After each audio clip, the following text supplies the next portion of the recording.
আসসালামু আলাইকুম। আমি একটা জিনিস বুঝতেছি না, আপনারা জেবিএল এর এই হেডসেটটি নিয়ে কেন এত মাতামাতি করতেছেন যে ৮৫০ টাকার হেডসেটটি কি করে আমরা ৫৯০ টাকায় দিয়ে দিচ্ছি। আর আপনাদের এত পরিমাণ কমেন্টের রিপ্লাই আমার দিতে হচ্ছে, আর স্টক করার সাথে সাথে ক্লিয়ার করে দিচ্ছেন। ধন্যবাদ আপনাদের সবাইকে। আমি এই কথাটা বলার জন্যই ইফতারের আগে ভিডিওটা করতে বাধ্য হয়েছি। আমরা চাচ্ছি এই রমজান মাসে একটা ডিসকাউন্ট প্রাইস দিতে এই হেডসেটটির উপর, তাই ৮৫০ টাকার এই হেডসেটটি আমরা ৫৯০ টাকা এখন সেল করে দিচ্ছি।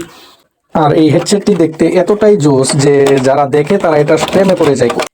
এটার লুকটা এক কথায় বলতে গেলে অসাধারণ একটা লুক। আপনারা যখন এটি কানে লাগাবেন তখন আপনাদেরকে দেখতে অনেকটা স্মার্ট লাগবে, কারণ এটা দেখতে খুবই সুন্দর আর এটা একদম আরামদায়ক একটি বেস সিস্টেম এটাতে আছে। আর আপনারা দেখতে পাচ্ছেন এখানে 4টি বাটন আছে। এই বাটনগুলোর কাজও অসাধারণ, ঠিক আছে। আর আপনারা মেমোরি ব্যবহার করে গান শুনতে পারবেন। এখানে মেমোরির জন্য একটি পোর্ট রাখা আছে, এ হচ্ছে চার্জিং কেবলের জন্য এটা দেওয়া হয়েছে, চার্জ করবেন এখানে। আর এই হচ্ছে হেডসেটটি। যারা ৮৫০ টাকার এই প্রোডাক্টটি ৫৯০ টাকায় নিতে চাচ্ছেন তারা এখনই আমাদের বিসমিল্লাহ শপ পেজে গিয়ে নক দেন আর নিয়ে যান এই সুন্দর হেডসেটটি। ধন্যবাদ।